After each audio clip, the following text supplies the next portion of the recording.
What up, everybody? Savage family in the house. H.G.S.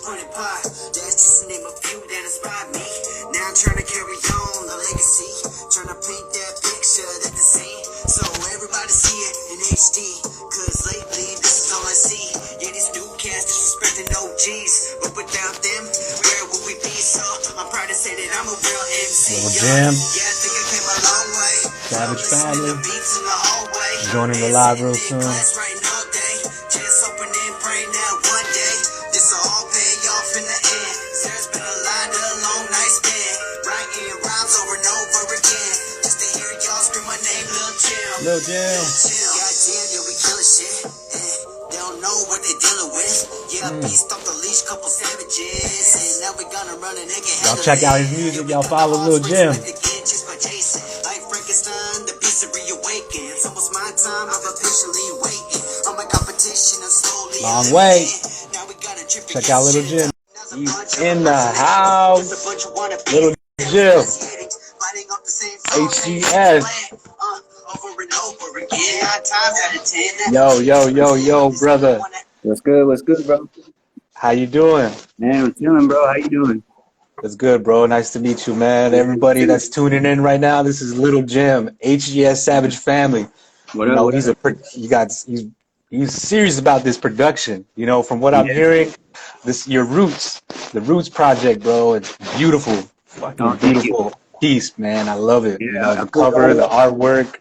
You know, I love that you shared one of your traditional songs. You know, within the music too, man. I was jamming that last night and this whole weekend. You know, as I was traveling back and forth to my friend's house, and man, it was a vibe, bro. I love it. Definitely, it's good travel music. It's good just to listen to and vibe when you need those. You know, I needed something, bro, and you gave me that with this Roots album, bro. If y'all need something to get you through your day, this is the album right here, bro. He has so much wide range of topics, from culture to just hard times to just like real hardcore hip hop raps in your face. You know, like I love that. I love it, bro.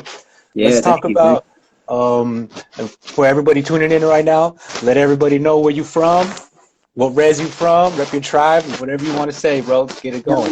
Well, I'm Lil Jim. I'm from Nooksack, way up in the Northwest. Small tribe, really small tribe. We're out here by the border, Canada. I'm out in Washington, 360. Man, I'm from Nooksack native. I'm also part Lummi. You know, I'm a little bit of everything from up here, but yeah, man. Okay. You're way up northwest. Yeah, man. I'm like 15, 20 minutes from the border. All right, bro. The Nooksack Res is right now. It's about 15, 20 minutes from the border. And how big is your community up there?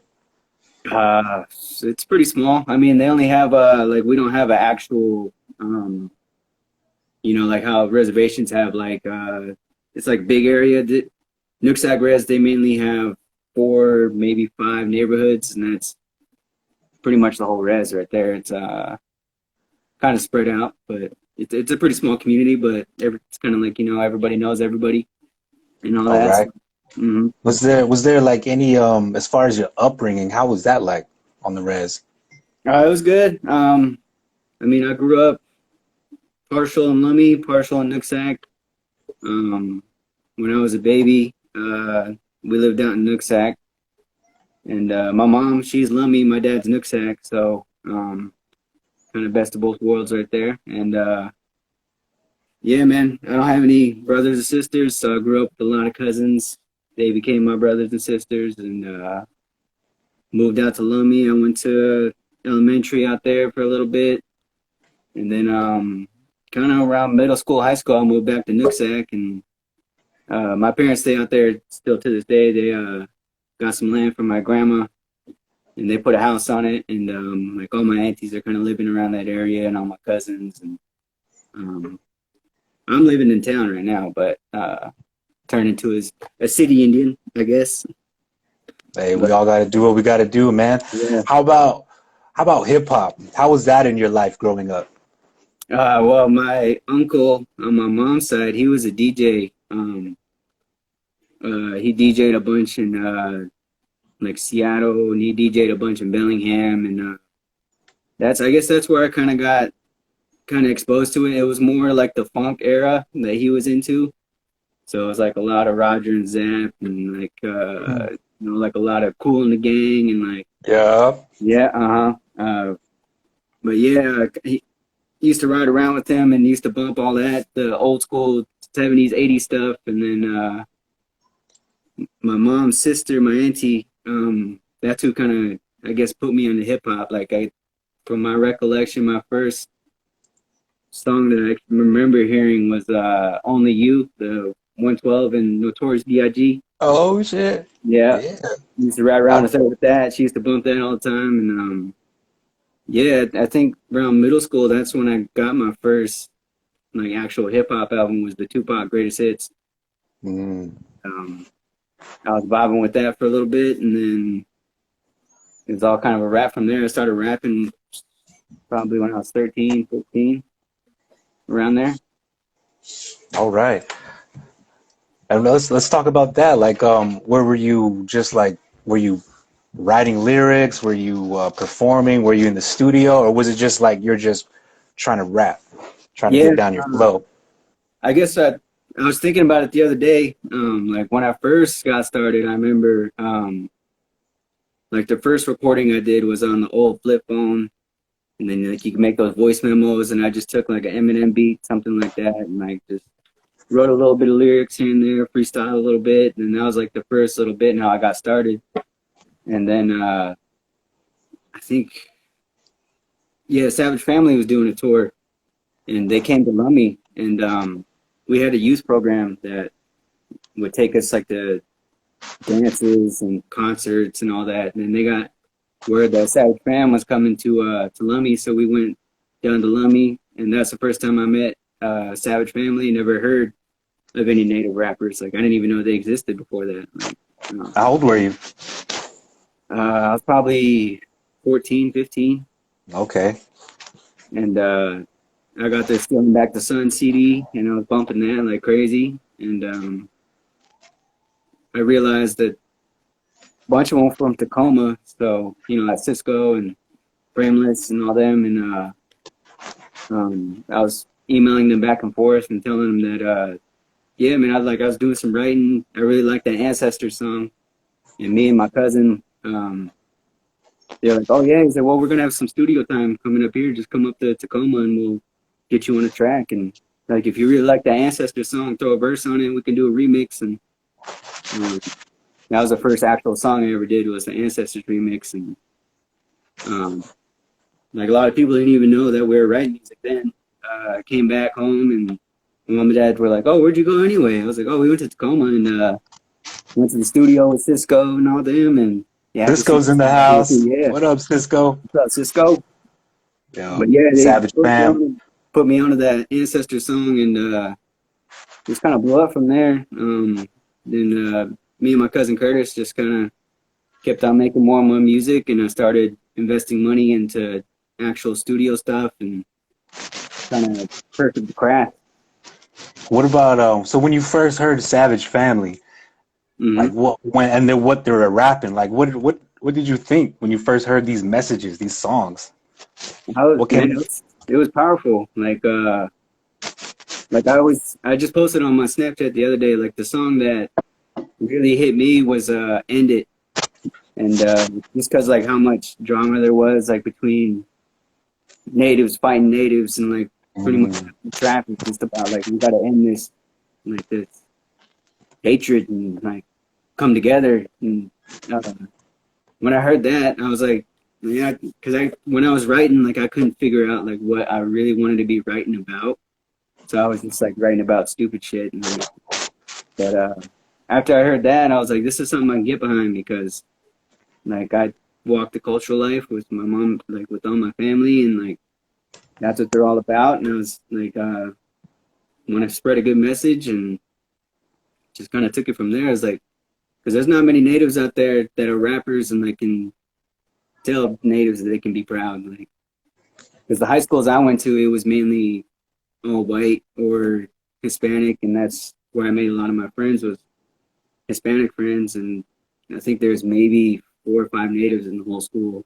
Um, but that's I had long hair in high school, went down to like maybe mid back, and I remember used to get kind of made fun of that for having long hair, and I used to have a feather in my hat and beaded work all the time, and they used to clown on me about that. And but that's when I was like, yeah, man, I need to put some awareness to like what our native people kind of go through. A lot of people because nobody talks about it. Like you hear like a lot about the racism between like Hispanics and Africans, but you never really hear much about natives. Like so that's when I was like, yeah, man, it's just something I can get behind and try to make a difference. That's good, bro, because you know there's a lot of different reasons why we get into music. But for you, you were culturally aware. You're brought up in your in traditional ways by your mom and dad, and Yeah, that's one thing I you know you can listen to a lot of native music, bro, and you can kind of tell what the struggles are within people's lives, you know, and being up in the Northwest, you know, we don't hear that much stories up there, like how yeah, it is up there for the natives, and that goes for every native. But through this music, we can find if the people really listening, they could hear and they could kind of envision the environment yeah, and where the anger comes from. I mean, we all angry, but yeah, how people say it, you can kind of see where this anger comes from and the environment that created it, you know? So I'm glad you kind of set the tone of like how it was growing up, where it is, and how you found music in these locations, you yeah. know? As far as like your this your cover art, could you talk a little bit about that? Like where's this picture taken? Who's in here? So after got into Savage Family and like I got with this other kind of group. It was called Music Mentors, and we used to travel around a bunch of different reservations around Washington. And what we would do is we would take a studio to the community, and we would have the kids write whatever they want. I was like, we have beats if you want to rap on some beats. You could just do solo vocals. You can do whatever. You can have us hop on a song. Like we're just here to like let them get their feelings out, and because they don't really have a release of something that they can release to. And I remember this picture was one of the tours when Cisco, man, they came up to Lummi and they were telling me that they're going to be doing a show in Lummi, and if I wanted to pull up, and I was like, hell yeah, I'll come down and perform at the fam, and that's where that picture was taken. Because I found my old it was a hard drive that had all my old pictures and like the old Savage Fan beats and songs and all that, and I was looking through the pictures, and I was like, oh yeah, that's gonna definitely be the one for the album, because mainly behind Roots, I just wanted to put like I'm getting back to where I started. Um, so that's why I put so much work into this album and so much more feeling than my other albums. Like, Yeah. but yeah, And then this Roots album, is this kind of like your own solo, like just Little Jim, like straight up all your songs? We did most of end production, right? You make your own beats. yeah, I make my own beats. I did the vocals. I did the cover art. Still trying to figure out like the promo and all that, but right now, like I think I just finally got to a place where like I just want to make music just to make music, not to Mm. like gain any much from it. Like I just want to do it because I want to do it, like, and it's what brings me up. Like, but yeah, Yeah. That's the blessing right there, bro. That's the blessing right there. That's the blessing of music, you know. yeah, For a lot of native artists, we have a lot of expectations, not just for ourselves, but for the feedback. Where, you know, it's we have high expectations for ourselves, yeah, which is good. We have to strive in this world, you know. So I think until we journey with music and we get the feedback. Some of it we don't want to hear, some of it we need to hear. Either way, Yeah. you need to hear it. You need to hear the people and see that response, bro. And I'm glad that you're in a place right now where you're making music, and Yeah. just because it's medicine now, it's Yeah. medicine for you. You know, you've grown, you matured, Mm-hmm. and that's why I think this album really hit me because I could feel that. I could Yeah. feel that because that's where I'm at right now. Mm-hmm. That's where I'm at right now, and you know, and why I'm doing these lives, bro, is to capture the native artists and to have them say that this is medicine. Hey, and then just to have them say that because for a lot of the younger generations coming up, they're not going to hear this from the ones that already did it before. You know, just like you, we have to start making our timeline of when we first heard native hip hop, native artists, and the impact it had on our lives. If we Yeah. don't really highlight this, then the artistry kind of loses that sacredness of each Yeah. other, of how much we need to honor each other. You know, the hip hop and other genres of hip hop, you know, they're like they're given we have to honor each other, and how Yeah. much Savage Family had an impact on many indigenous Yeah. children, bro, Mm-hmm. teenagers, and still to this day, Savage Family is leaving an impact, and that's like we have to honor that, bro. And I have to ask you, when did you first listen to native hip hop? And then I could start documenting on my time of like, okay, this is how it all spread. This Yeah. is the consciousness, the hip hop native thought, the native hip hop thought, bro. Like Mm-hmm. it's big, it's huge. But where did it start? Here's the seeds. Okay, like here's the Yeah. seeds. Who planted those seeds? Cisco. You know, I'm hearing all these names: Keys IMC, Lightfoot. You know, Red Cloud. You Yeah. know, these are some of the originators of native hip hop who took it to the masses. You know, so Mm-hmm. okay, well, who are the kids where they rapping to? Where they at now? Yeah. Here we are, bro. We're right here, you know?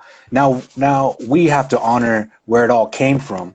We can't forget them because they're still here making moves, major moves, you Yeah. know? And they have families now, and they're a whole different set. You know, they might be in a whole different role now in life. Some of them might be rapping, some of them might not be rapping, Yeah. but they're still creating either way. They're still Mm-hmm. creating because they found what you just found, medicine within the music. I need this music. I Mm-hmm. need this music. Without it, I feel like I'm not doing my purpose. You know, I found my voice within hip hop.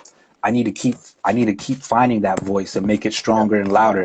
You know, and that's what this is what this album it's that for Little Jim. So you guys need to listen and really listen because I for me this is also a part of educating the listener, you know, because I think people don't really understand the importance of hip hop, native voices. Yeah. It's just another voice. No, it's not, bro. Why is it more than music? Well, let's ask the creator of Yeah. Roots why Mm-hmm. it's more than music, Mm-hmm. you know, and that's your story, you know, and why a lot of native artists don't really get to share their story behind the album, behind the music, you know, and that's where you educate your listener. This is what you're listening to. This is the journey I want to get you on, you know, Yeah. and this is my thinking, you know. What was some of the favorite tracks on this album?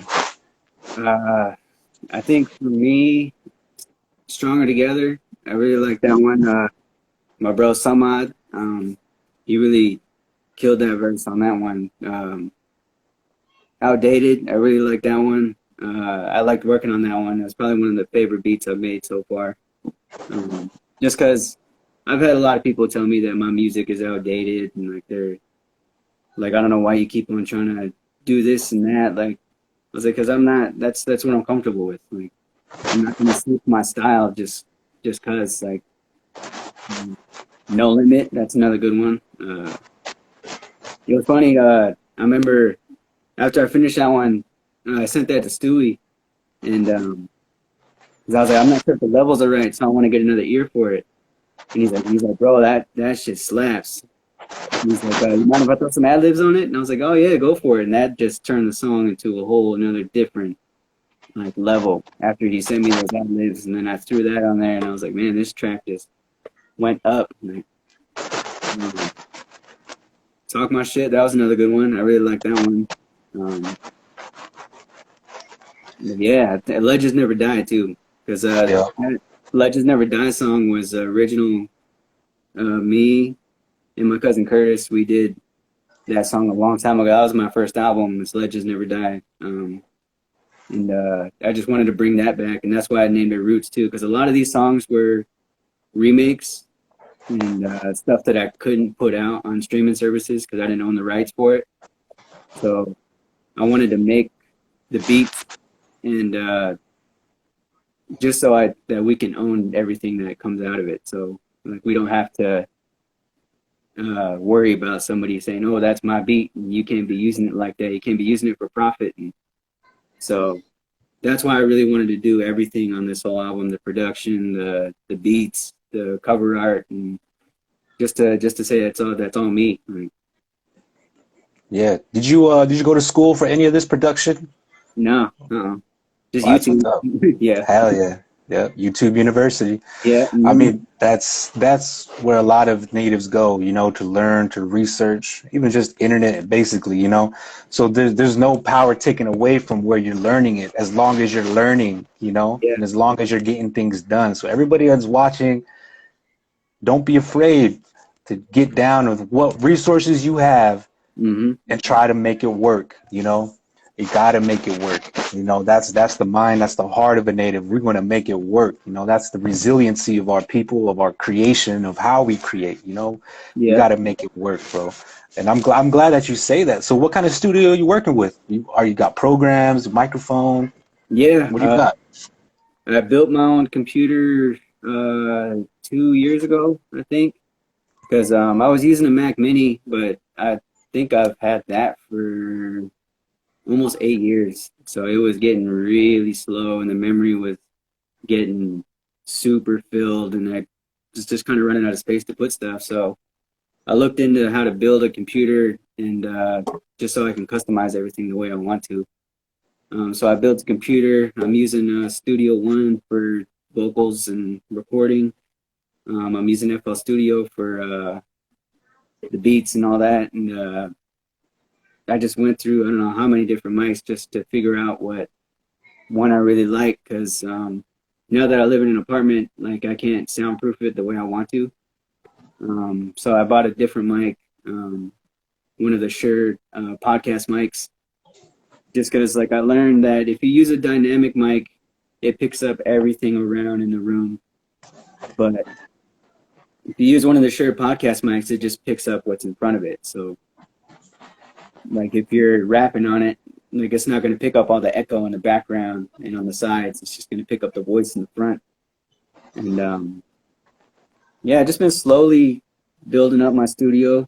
I started out with like old windows where the screen were like super thick, and I still got some of those files, so there's still some songs bringing back that never got put out.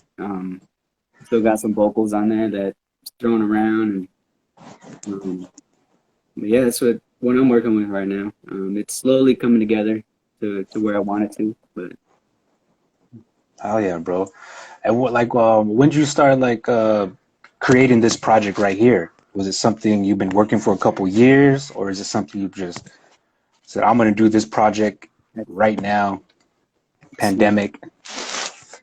because in the pandemic, I dropped the album called Quarantine Tape. Hmm. That was just like a compilation of stuff. Like I hit up a bunch of people, and I was like, "Hey, can you throw a verse down on this? Throw a verse down on that." So it was a lot of features on there.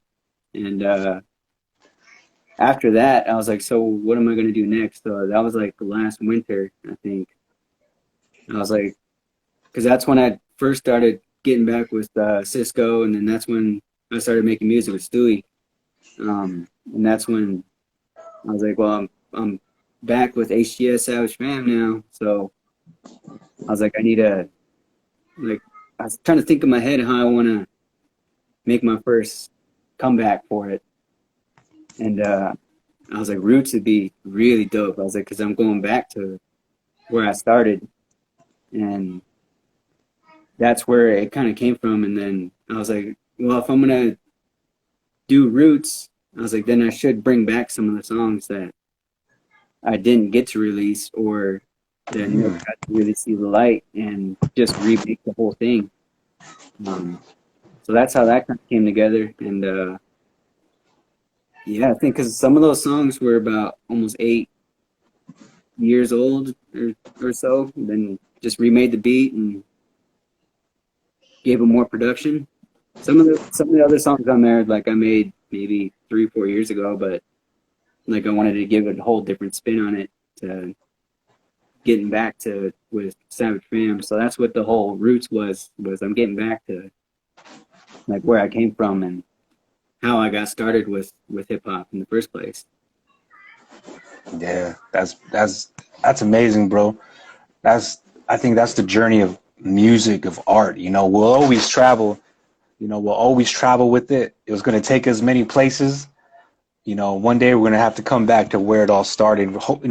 Sometimes it's good remembering. Sometimes life just puts us in a place where we have to come back to our roots, Yeah, and just the original why am I doing this? We got to kind of remember why we're doing it. We get so caught up in, trying to create the best, the best, the best. And sometimes that prevents us from putting out music, from putting out, art, yeah, anything you want it. But why you do it? I need to get my voice out. This message is for this person. This message is for this situation.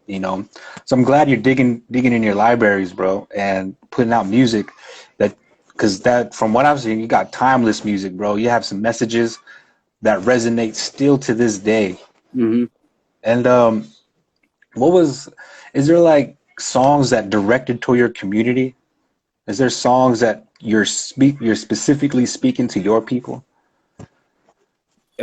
yeah. I think well, especially now with like a lot of the stuff is coming to light now, like with the murdered and missing Indigenous women. The boarding schools, like a lot of that's finally coming to light. So I thought that's why this would be a good time now to actually really speak about it because um, we did at the gym I go to, they wanted to honor the um, like the boarding school kids that were found when they first got found, the 215 children that were found. And I remember they were saying like they let us speak first because there's a big Native community that goes to that gym. And like they were kind of saying like our ancestors are telling us now it's the time to speak up. Um, because like why is everything coming to light now? It's like this is our time to speak and we need to get the message out. And I think that's what a lot of this came from too, is just um, like it's like they said, it's time. Like you can just feel that it's time. Yeah, for real. And what are some of the issues you got the natives are facing where you're at? You're in Tacoma, right? I'm in Bellingham. Okay. What are some of the issues there? I mean, there's not so much right now.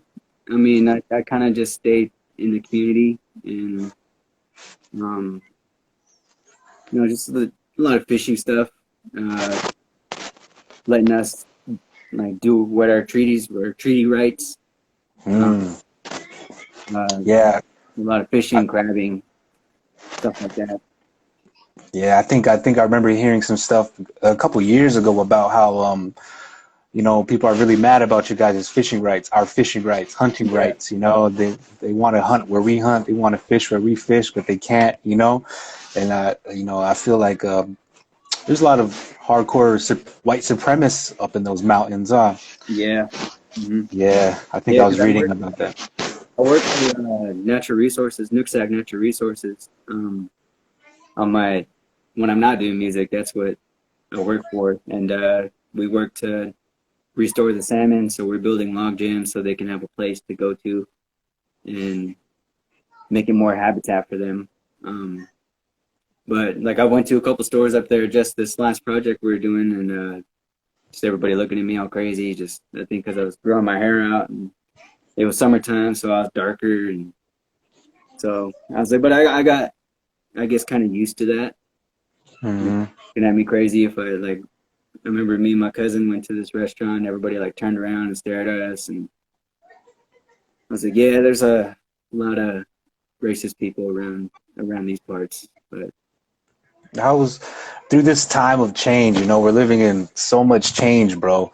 Not many people can travel, see the land within this transition of changing. And since you work in natural resources, could you tell us if like how the salmon are doing, how your rivers are doing, how you know the snow-capped mountains, wintertime, are there is it even snow-capped mountains up there? You know, mhm. like could you give us what you learned from doing your work? Yeah, that from what we're seeing now, there's a lot of pinks up in the river right now. So there's still a lot of salmon going, and just from all the work that I've seen, like when we build the log jams, we have to, if it's in the water, we have to go through and take all the little fish out, and it's crazy seeing how much fish is just in a little hole. Like there's probably at least 500, 600 just right there. Then we let them back out, and then as soon as the jams are done, they all come back, and it's pretty crazy. Because I mainly work in the restoration spot, so I plant a lot of trees and Hmm. do a lot of the log jam work, and that's my whole main job is planting trees mainly, just to create more shade around the river. And it's pretty cool because I've been working there for 10. This is my 10th year, um, and I've seen trees I planted 8 years ago, and it's already getting big. Like so, it's pretty cool to see. Um, but yeah, I think the salmon are coming back because I know we had a really bad uh, open last year. Fishing wasn't that good. Crabbing, that's going good. Me and my dad are commercial crabbers.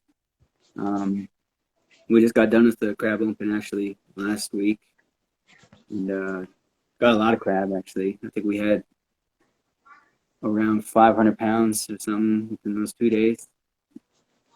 So Hmm. everything's kind of looking on the up and up so far. That's good, man. I'm glad the salmon are coming back. You know, Yeah, and you're planting those trees by the river. You know, because were you guys ever affected? Like, I know there's a whole fire up, you know, Cali, Northwest. yeah. Are you guys affected by that in any way? Nah, just when the smoke came, like that's Hmm. when smoke was around for a long time, and yeah, there was no fires that came around here. Um, but I think they got pretty close, but I don't think they ever reached all the way up here. That's good, bro. Hell yeah, man. Okay, so let's get back to some music, bro. Like, Yeah. so what are you working on now? Is there another project going on, or are you just working on promotion for this Roots? What's going Yeah. on? There's a lot of projects I'm working on right now. We're working on a new H.G.S album. Um, it's gonna be called The Future, Past, and Present.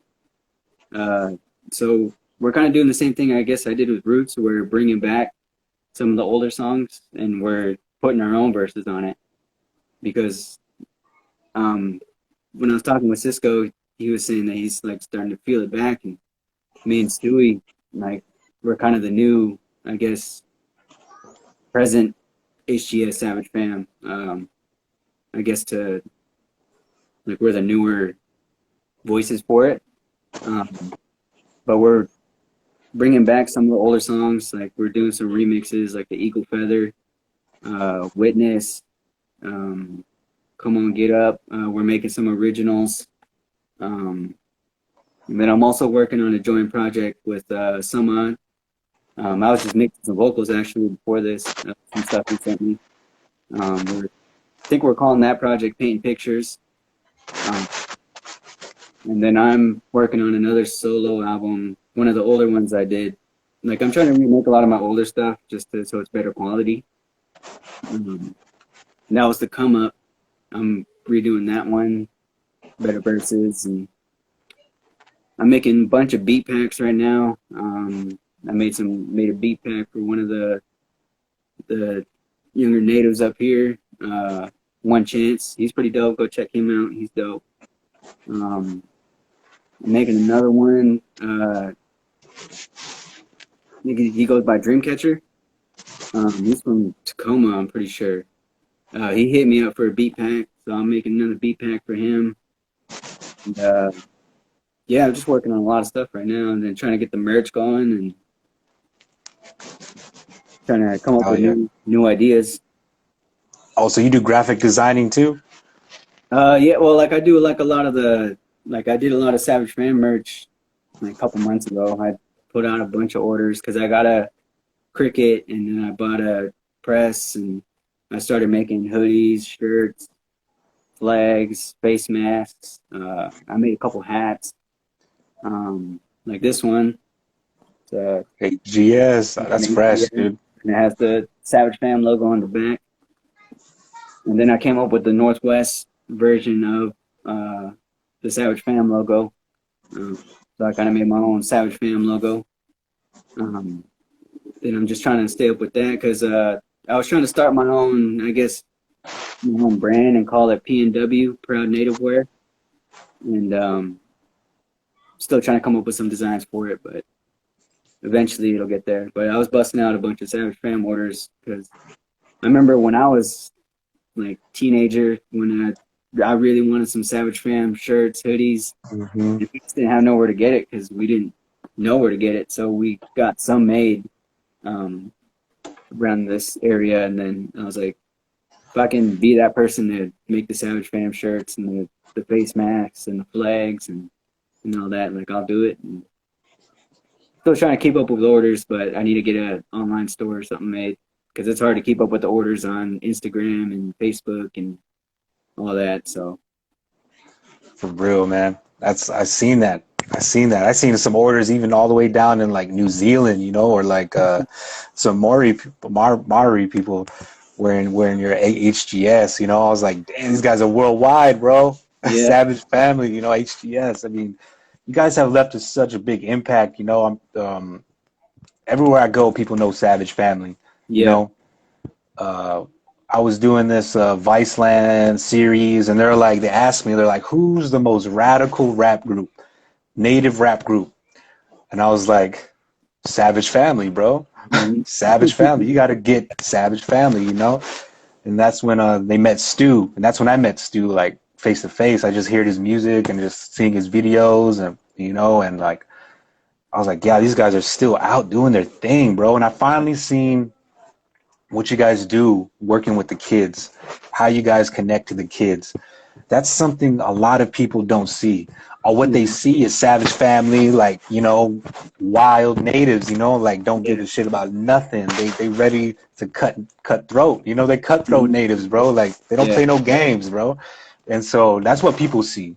You know, that's what people like to watch, you know, but when you meet the Savage Family, man, the members of Savage Family and how they work with the kids in the schools, hmm, it's the total opposite, man. yeah, You can, you know, can you speak about that? What you guys do in the schools? How the impacts you left behind? If you have any highlights, if there's like one kid that like really stuck out, like where was he? What res was that? You know, like can you? Because that's a lot of journey. You guys yeah, traveled a lot, and that's something we gotta highlight of the impact you guys have on the children when with your music and how your whole process. You know.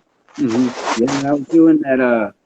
Music mentors. Like I said, we went to a bunch of places around here, and like I think I went as down far as I think the farthest we went was Muckleshoot, I think, and it's just crazy hearing some of those kids' stories. Like I think there was a 8-year-old girl, and she was talking about like how her mom never comes home and like she never sees her mom, and then that's what her whole song was about. She's like, I just really miss my mom. I miss my dad because I think she was staying with her grandparents, and it was fun working with the kids. It's funny. There's this. I remember this one kid. He just wanted to kept coming back. He's like, "Oh, I got another idea for another song."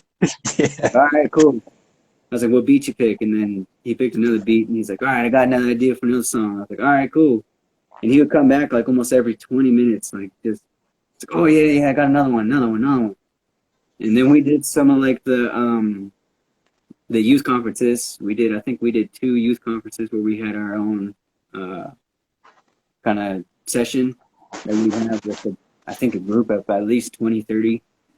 And we try to bust out as many songs as we can with them. And I still got all those files till this day, and it's pretty cool. Like especially the Lummy one, because just so it was so local. We did music mentors in Lummi. Then I knew a lot of the people there, and then I did some. Because back in the day, what stood out to me with that one is like I had a beef with this one dude, and we ended up hopping on a track together, and we just kind of squashed it. And it was all right. Like now everything's cool. Now when we see each other to this day, we're like, oh, what's up? What's up? Like so. That's what I really liked about. Like I really hope someday we can get back to doing some tours, and especially now that I kind of know what I'm doing more. Because when I was doing that, like I was probably 16 to 18. I was probably doing that, just traveling around, performing, doing songs with kids, and just kind of kicking it with them. It was cool. It was fun. Hmm. It is, dude. Especially when you're working with expression, hip hop. You Yeah, know, like you said, these kids have stories to tell, man. These kids have a lot going on in their lives, and they know it. That's the thing. Like when you actually sit down and talk with the kid, and not talk to him like a kid, yeah, talk to him like a human being, and say, okay, what's going on in your life? They tell you like straight yeah, up, like this is, and it's hard, bro, to hear from a young person, you know, yeah. and it's kind of like wow, you know, it impacts you. Hmm. Hearing you go out there to try to impact the kids, but they have a huger impact on you. Yeah. How when you started going out, how did that change your music? Well, sometimes they would give us topics too, like of what like the whole conference is about. Like we did a whole suicide awareness song. We did a um, kind of addiction type of song. Uh, but they would always give us something that we can work on with the kids. Like we'd ask them, "What do you guys want to talk about?" And then Hmm. kind of give us some ideas, and then we'd come up with a general idea for like the main song for what it's going to be for that whole CD. And um, so I guess that's what kind of put us on the spot too, to be able to write really quick and come up with something. And like those songs still go pretty hard. I still listen to them. I'm hoping to upload it once I find them up to SoundCloud again. But yeah, Hell yeah, bro. Is there like as far as this album Roots, that the song you shared on there, that traditional song, yeah. what is that, your family singing? Is that a group, community singer group? No, that's my family from my mom's side. I found it on YouTube actually. I was searching YouTube. I just looked up like Elimination Stick Game or something like that, and I came across that a couple years ago. And like a lot of the people in that, in that are singing in that song, they're gone now. So Hmm. I wanted to find a way to honor them too. Um, Especially that the intro. That's my uncle, my grandma, and my other uncle. My other uncle's still here, but it's mainly my uncle and my grandma that are in that first one. And I think they passed away 4 or 5 years ago, and no, it's been longer than that. But like, I really wanted to honor them in that song because that's another part of my roots. I was like, when I came up with this, that was I was halfway through done with the album, and I was like, I know what I want to do for the intro now that I found these YouTube videos of my grandma and my uncle, and like my other families, my aunties, my uncles, my cousins, some of them that are gone now. Then I just wanted to honor them that way, and like that's our family blessing song. The Top family, that's from my mom's side in Lummi. That's our family blessing song, and I asked my mom if I could use it because I didn't want to like offend anybody in any way. And she's like, yeah, because I remember at one of the youth conferences they asked us to sing that blessing song, and I had to call my grandma to get permission to sing it on a CD. And she says, yeah, as long as it's bringing good feelings, that's what we're looking for. Because like you're part of that family, you're part of this family too, so you have some rights to this song too. And like if you're trying to bring out good feelings, then by all means go for it. And I remember that's what stuck in my head when uh, I was making this album. I was like, I want to bring good feelings when to start it, and I want to bring good feelings to end it. And that's how that kind of came to. Wow. What about your process of creating a song? Like, how do you create your songs, your beats? You know, how does that look like? That's when I make an actual song. Like I have a bunch of beats that I bought uh, probably 5, 6 years ago. I have a whole folder of just a whole bunch of beats I never used it. So sometimes I'll just be driving and I'll just throw it on a playlist and hit shuffle until I find something. And then if I find something, I'll try to remember it in my head and I'll just kind of take it from there. But when I'm making beats, I'll either try to find a sample and chop it up or I'll like make my own melodies. And mainly what I'm trying to learn now is I guess trying to learn how to play the keys but like I know how to do some chords, so I'll just start with like a minor chord usually, and then I'll just build off of that. And then once I have all the instruments that I like on there, then I'll throw some drums on it, and I guess I'll post it on Snap every now and then to see what kind of reaction I get to it. And um, then sometimes I think of stuff while I'm making the beat, and I'll be like, oh yeah, okay. It's like so I'll write that down, and then I try to pick the name for the beat, and then toss it on there, and then most of the time I'll send it to Stu, and then Stewie's quick with verses. It's crazy. Like, he almost sends me stuff like a day after I've already sent it. Like I'm like, man, I haven't even started my verse yet. Like, you're already done? Damn. Yeah. Yeah. So they don't give a fuck about us. Yeah. That's Yep. classic album right there. Yeah, that's another classic, bro. You produce majority of the beats on that? Yeah. See, which ones did I do for that one? Let me look it up real quick. But Cisco hit me up for a beat pack, and Stewie hit me up for a beat pack. So I just threw a bunch of beats, made a bunch of beats for them, and that's how that came. And the first ones I did for them was the Vision. They used a bunch of my beats for that one. So Cisco hit me up, and I sent them like I think 2 or 3 beat packs, something like that. And yeah, I just told them, yeah, use it for whatever you want. I'm not tripping about it. And it's cool. I got to watch that Stewie performing, and it's cool to hear my beats and people vibing to it. And I was like, okay, well, I did my job. Like, people are bobbing their heads and they're getting down to it. And 'cause I think it was that Extra Manish one. That one, everybody was getting one. And then I put my tag on a lot of the stuff, and it says Lil Jim put the stamp on it. And I got that from a song I did with Samad. It was the first track me and him did. It was called Peep This. And somewhere he says something about the elephant in the room. Lil Jim put the stamp on it, and I heard that, and I was like, damn, that'd be a dope producer tag. Because before I was just using Lil Jim on the track, and I was like, I'm just gonna switch that to Lil Jim put the stamp on it, and then so I try to put that on most of my beats for just to, I don't know, put it on there. Mm-hmm. Recognize who made the beat. You know, Yeah. we gotta recognize the beat makers. There's so many producers out there. Like I think for a lot of natives, I would maybe say there's more beat makers than there are rappers. Yeah. For native, like people that make music, native people. I don't know why, but right now, especially because everybody got a laptop, everybody, they can find their programs. Everybody wants to know how to do it themselves. Yeah. And some of them just get stick. That's what they like. They like to produce. They like to make beats. Some of them rap a little bit, but I'm noticing that. One of the other artists I interviewed earlier, that's how he started out, making beats. At the same time writing on the side, but majority of people he was making beats. Same thing for me.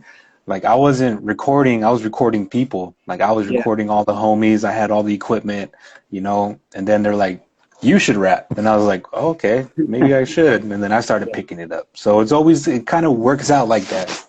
Never be discouraged of the mic. Everybody has a story to tell. It's just you got to figure out how to say it. And that's the highlight of native hip hop, native art, native everything that we're putting out in today's world. People throw art on it. And It's way more than that, dude. It's way more than that. And I think art in general, music, you know, it has an impact because of the trauma, the pain we go through in life, you know.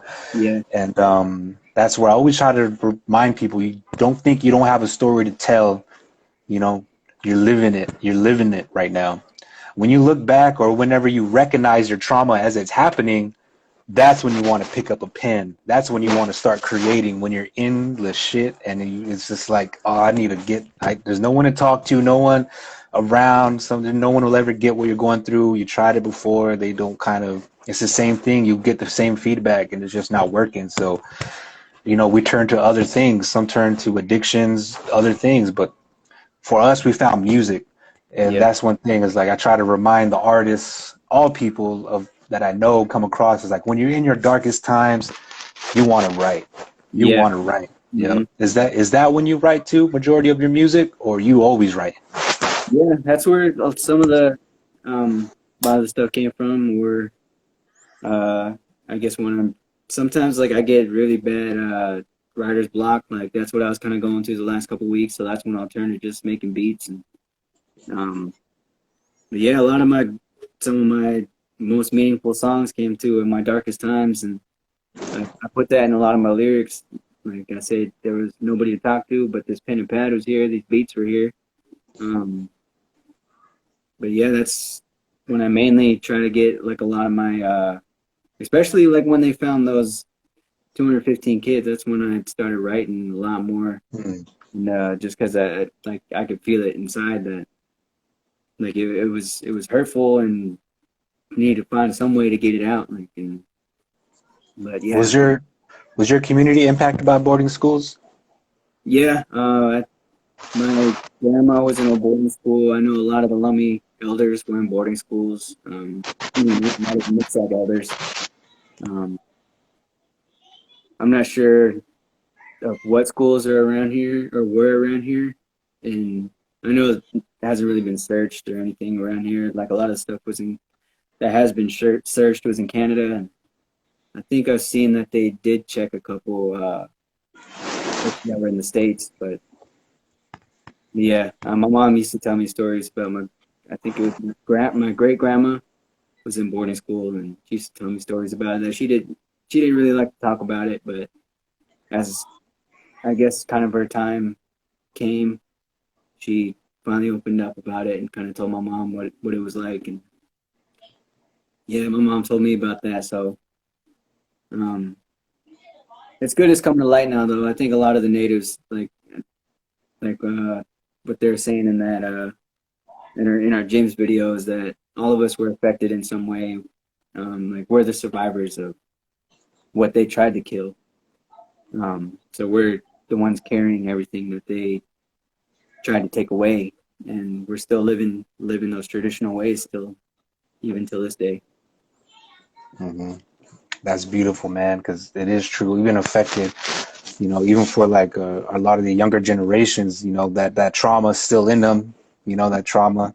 You know, I know for me as a young man, that really affected me because I had so much anger in me, and I don't know where. I was just born angry, you know, just really had that vibe with me as a young kid. I didn't know why I was like this all the time until I started understanding where it's all coming from, what my dad's been through, what, you know, his dad's been through, and a lot of men been through a lot of disconnection.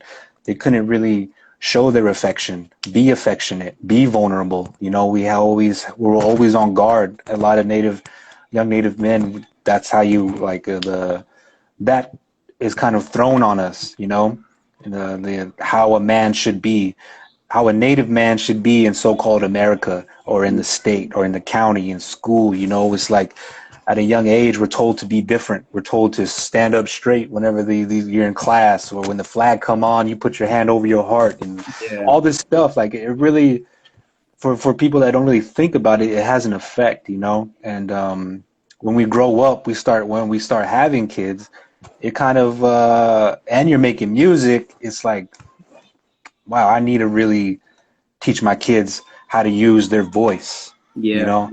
And your kids already see you making music. They see the mic, you know, and like my child does, she sees the mic and she's not afraid to express herself, you know. So you as I don't know if you're a parent or if you have kids, No. you know, kids, Yeah. but I'm telling you, you keep them close to the microphone, let them see you create music, let them see you use this language in a different way. It's Mm-hmm. going to make them start thinking about how they express, how they voice themselves, giving them a voice. You're giving them a voice. And I'm telling you right now, keeping your music throughout your life. And when you start having kids, your kids are going to have a little bit more strength than a lot of other kids because they know the power of the voice. And they got a little bit of, they got a bounce to them. They have a rhythm to them. So, Yeah. you know, a lot of these kids that have a father, that have a family, that someone that's creating, you know, it gives them a little bit of support, a foundation to build upon. It gives them something they can hold on to and remind them that this is who they are. You know, a lot of, you know, I never had that growing up. A lot of young men, young kids, they don't have that growing up. There was no one.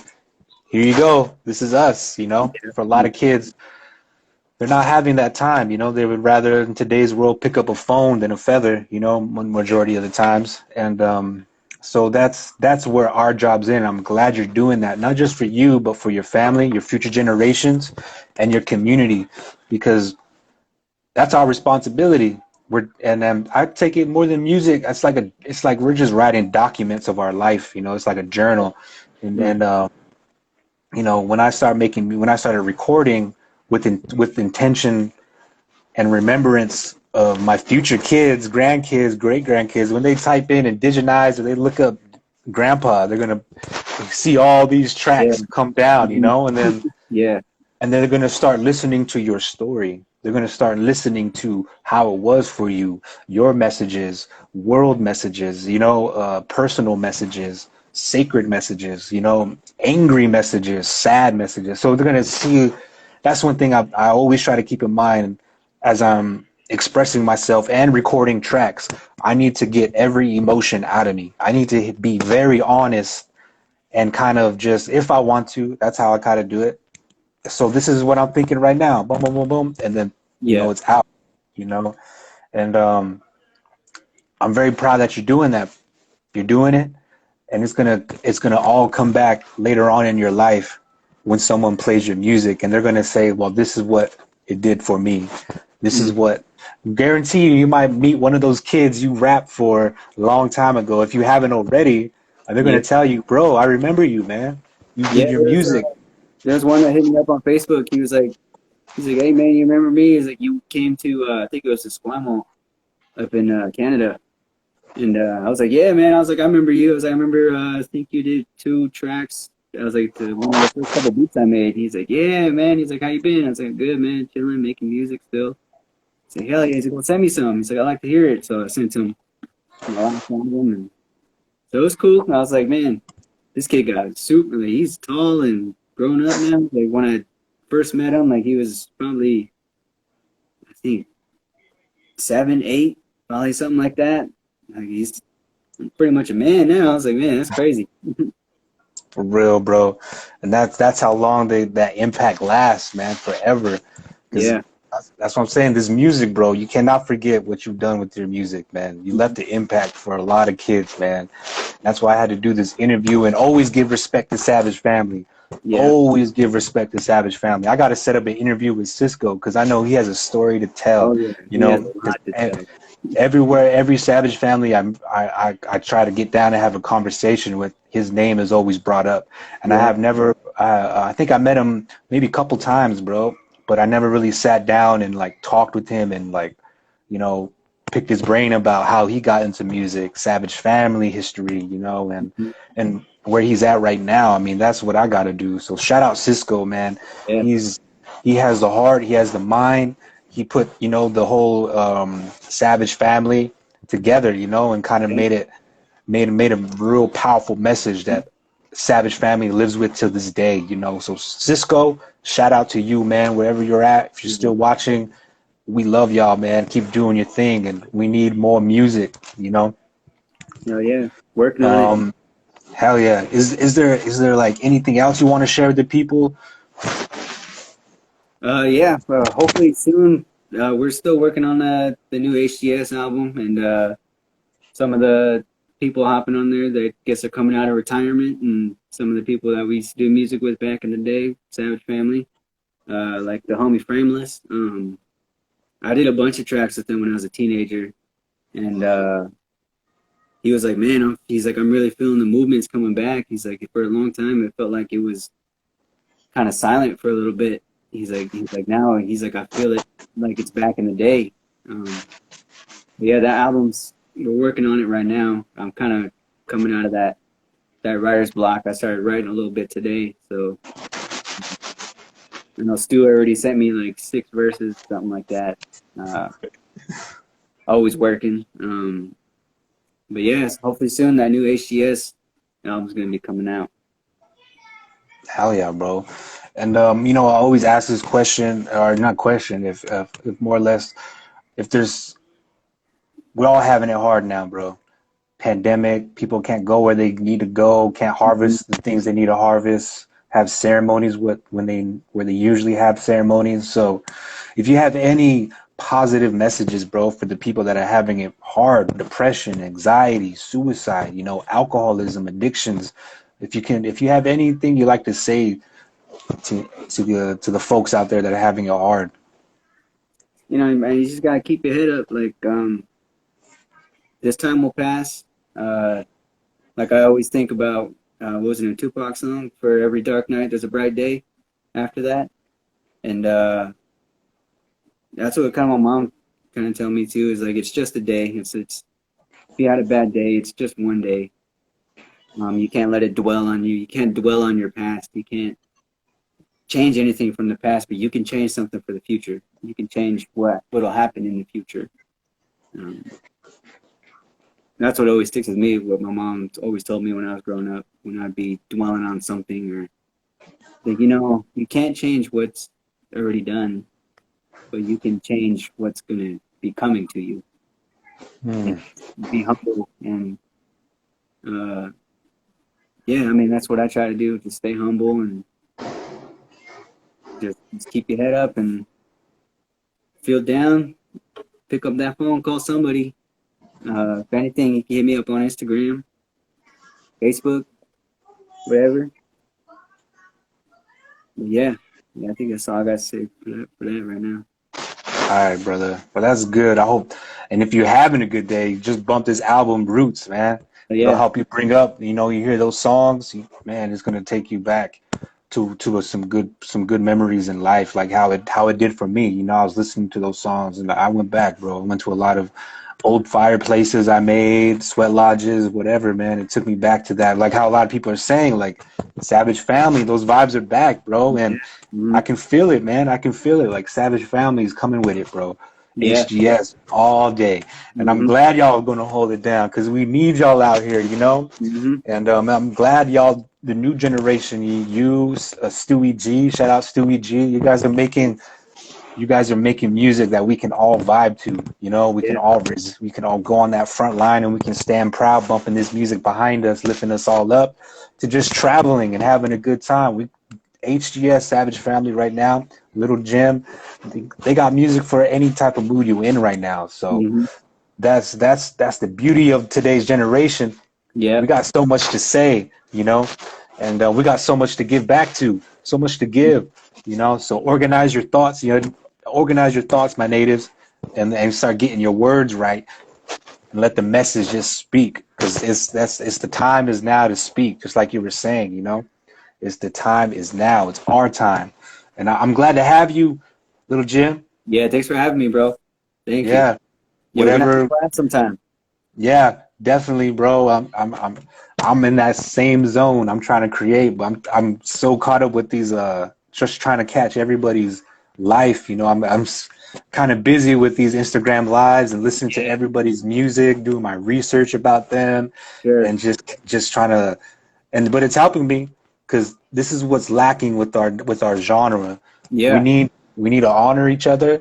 We need to honor what everybody's been through, what they've done, and you know, that question, why are you doing it? You know, that's a very personal question for a lot of people, and I'm glad you can share that with me of how you started, where you've been, the issues surrounding your communities, how you came across hip hop, and how you took it. At a young age, you started teaching. You know, you went to those schools and you started teaching at a young age. See, I never did that, bro, and that Mhm. big ups to you on that, because that's what we need to do as artists. Take our skills of expression and saying, you have a voice too. Let me Yeah. help you. Let me help you. And I'm telling you, bro, you're gonna have more of those kids coming back. The more you start promoting yourself, they're gonna be like, "I know Little Jim. Yeah. What?" And I'm Hmm. I'm glad that you're doing that, bro. And I hope those blessings come to you because Yeah. you gave so much at a young age. It's gonna all come back, brother. Hmm. And I hope you have a good day. Your family, your land, you know, your work. It all stay blessed, bro, and all come back full circle, man. But until next time, Little Jim. We got Hell to yeah. come in, we got to connect. Hopefully, we get that indigenized feature on there. Yeah. All right, bro. All right, Well, yeah, thanks a y'all lot, need bro. to check out, yep, Roots album out Yeah. now. Savage Family. Look it up on YouTube, Spotify, Apple Music, whatever you want to listen to your music on. HGS Savage Family. Check them out. Little Yeah, Jim. it's a whole HCS playlist I made on Spotify too. If you wanted just a whole playlist of HCS stuff, 10 hours of music. 10 hours. That's all day, bro. That's all day Yeah. HGS. Hell yeah, bro. Well, shout out to the whole Savage family tuning in. Shout out to everybody, bro. Hope y'all have a good day. Yeah. Peace. Peace Have a out, good day, Little bro. Jim. Yeah. That's Little Jim, y'all. Y'all need to check out his music. Give him a follow. Everything that he got going on. He's going to be dropping new music out very soon. Really soon. Really soon. All right. Thanks for having me, bro. I'll hit you All up right, about the bro. collab. Yeah, hit me up, man. All right. Peace. Peace. Hell yeah, bro. I thank for everybody tuning in, man. Sorry I didn't read all your comments. Let me see what we got. Any questions? What's people say? Stewie G's fire. Yeah, one of my faves. Yeah, your style and way you flow is original and never change. Exactly. Working to break it. Turtle Island is getting woke. Hell yeah, bro. Stewie G with the facts. Exactly. Straight facts all day. Hell yeah. Fire emojis. I love it, bro. I love it. And that's what we're doing. That's what we're doing here in Digitize the World page. You know, we're gonna interview some more artists, lawyers, scientists, fucking architects, fashion designers, b-boys, b-girls, fucking educators, you know, martial artists. Like, we got a lot going on. We even got some international artists going to be joining the live too from Brazil. You know, so that's another artist I'm trying to keep under the wraps, but she's gonna be dope. She's gonna be dope. Indigenous artist from Brazil is gonna be joining the live in the near future, you know, in the near future. But tomorrow, Chase Iron Eyes, a lawyer, tribal lawyer, so, and an activist. So he's coming up tomorrow. That's going to be a conversation in the evening time because it's going to be a long one, and I want a lot of people to tune in because what's happening legally is the language of law is a language not spoken by many. So that's one thing we need to understand is our law. What is law? What is tribal law? What does that mean to tribal lawyers? What is going on in today's legal field? The language is changing because we're changing it. The front line is changing it. How we resist, how we the pressure we apply on these officials, Congress, political, no matter what. The more we rise up, the more the language changes legally. So because we're stepping up, you know, and we're changing the language to benefit the people, not the corporations, not the governments, not these tribal courts. We have to protect, you know. So that's the biggest questions I have on my mind. How do we protect tribal citizens from tribal courts, or tribal citizens from the tribal intentions, their agendas, you know, because a lot of those tribal courts and offices, all that information doesn't, you know, go down to the tribal member. We always asking questions. Offices are always closed. We can't go out, you know. So there's a lot of things that, as tribal citizens, you know, tribal people, indigenous people, when we start stepping up, we got to understand what we're working against, you know, because this tribal law, tribal sovereignty, what is that? What is sovereignty? What does this mean? Why is it important? Why do we need to understand our laws? Because that's what's holding you back, you know, is just the not knowing of these laws, and also the laws in general, the policies that's holding us back. And what are they? How can we change them? What has been changed? You know, we have gained a lot. So that's what's coming up tomorrow. Chase Iron Eyes. And that's being the evening time. As far as Lil Jim, check him out, show support, play his music. And to all the artists, much love and respect to all the people tuning in. Much love and respect. Indigenize the World is out.